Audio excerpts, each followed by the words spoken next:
Swoosh. Rocks, sucker. Yeah.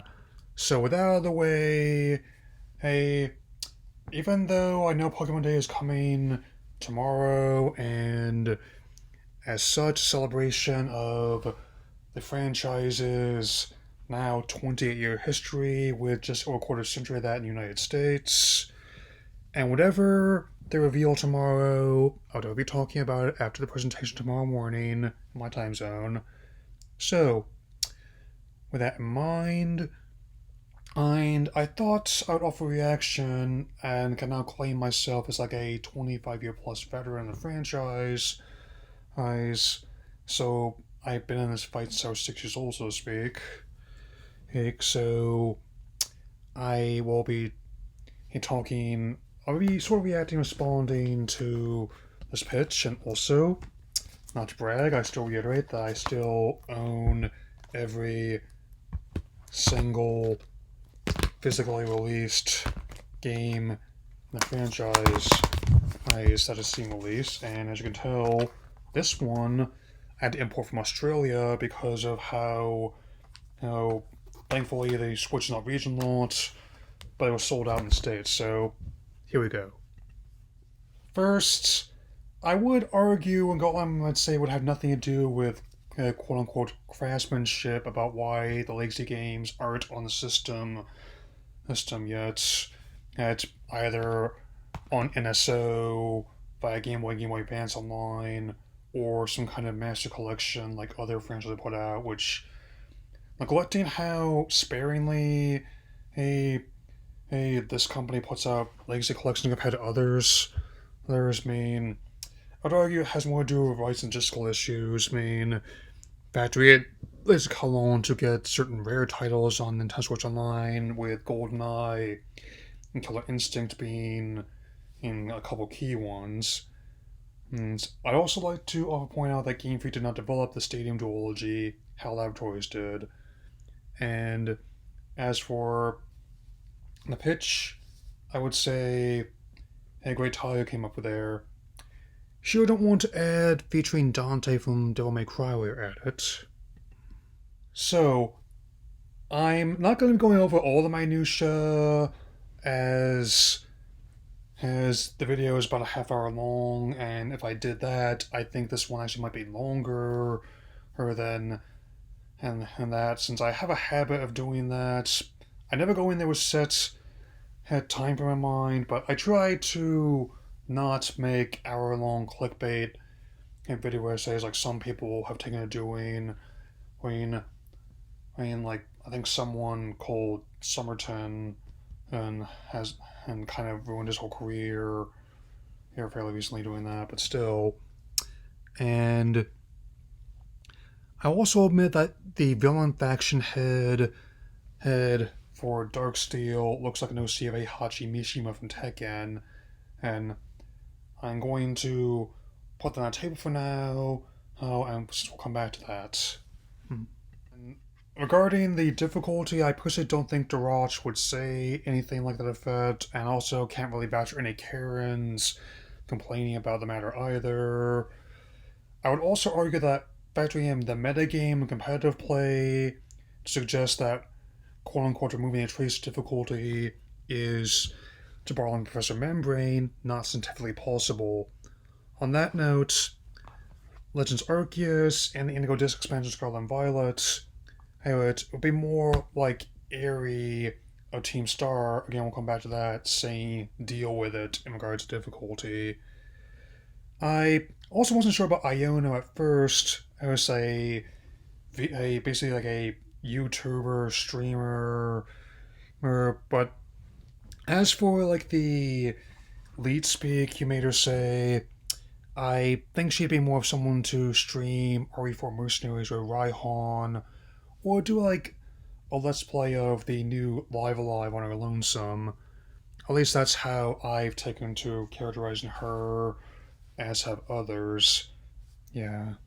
As for this comment about the level requirements for certain captures, in Sword and Shield, the BDSP games, and the allegations of tearing down and placing the badge system in Generation 9.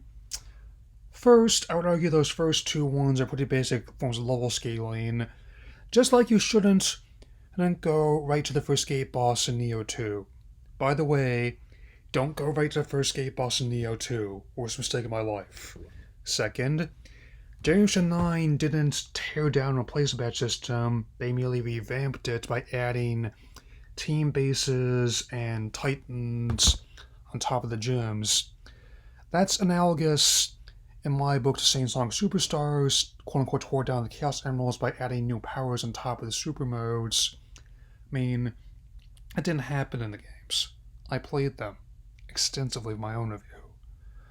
I would also point out that in terms of rivals, satisfaction is objective. I am off the blue train as a rival, I still like him fine as an ally, and on the Nimona bus with her as a sparring partner.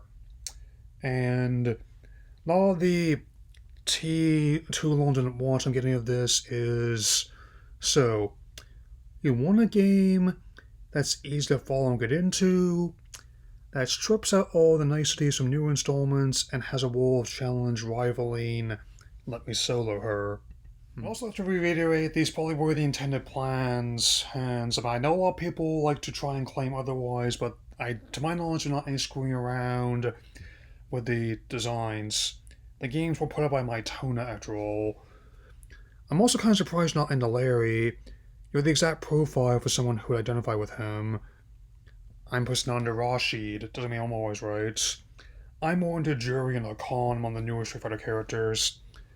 And I'd also argue that insulting Nessa is like throwing the gauntlet here.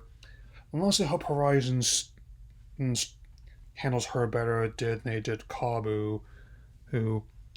I also have a hard disagree about making the alpha into a status condition, no matter what monster it is.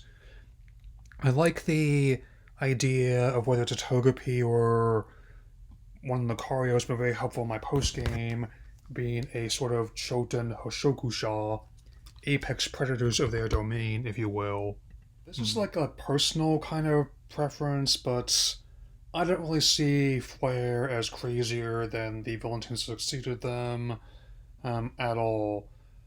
I still consider Flare to be a huge step backwards in terms from Plasma, and also think the personal conflicts that Skull, Yell, and now Star Embodied, would actually something upgrade. I mean, I'm not going to go into all the minutia. I still also don't buy the claim that the status was deserved. I personally, for Yell's case, not for Star's case, I personally thought worse ones than that, and then a typical beat 'em like Streets of Rage 2. And let me compare them to music singles and albums. For Star, I would use Motorhead's Balmer. For Yell, I would use Judas Priest's British Steel. He'll, I guess, also be Galarian Steel type, I suppose. Skull, of course.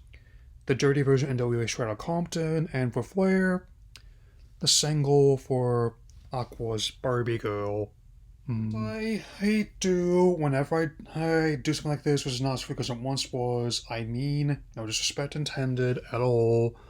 But with all interesting ideas in this pitch, they don't really come together as a unified whole. Had to be brutally honest, I don't think this would sell. Can't say it would be like that meme with Tajiri I see sometimes online, but there is some truth to that. Denigrating a lot of the newer titles that brought a whole bunch of new fans into the fold wouldn't help either. That would be like me using Tekken 3, 4, and 5 to bash Tekken 7 and 8. Hey, personally. Yeah. And once again, I definitely do my best to pull out the Olive branch before the Court of Arrows, perhaps the Smoliv branch before the Thousand Arrow raid here. Here's my counteroffer. What if there was something in the vein of the Mario Maker games but for Pokemon? It might be a way to incorporate the concept you're suggesting and have it fit better. However, whatever they announce for the events in the future, especially with what I'm hearing about the next console reporting being delayed, as long as they don't turn Generation 10 or any future remakes into looter shooter live services, I think it'll be fine. And as I sometimes do when I'm on contact with you, if you want to battle or trade, or just play something else, my Switch is friend codes and my channel's info.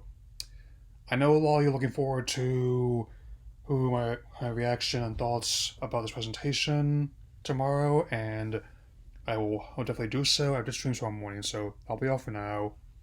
Seek out all Pokemon.